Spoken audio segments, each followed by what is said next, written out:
canım anam, damarda kanım anam, cennet ayaklarındadır gülistanım anam. Sensiz dözmez yürek, Allah ayırmasın, kederi zulmet ile geçer sensiz anım anam.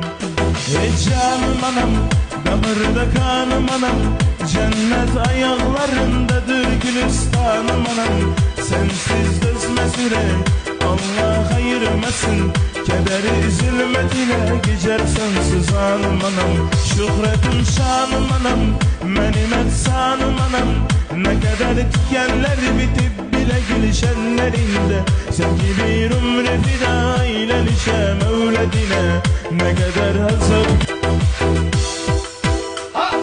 Canım anam, damarda kanım anam, cennet ayaklarındadır gülistanım anam. Sensiz dözmez yürek, Allah ayırmasın, kederi zulmet ile geçer sensiz anım anam. Ey canım anam, damarda kanım anam, cennet ayaklarındadır gülistanım anam. Sensiz dözmez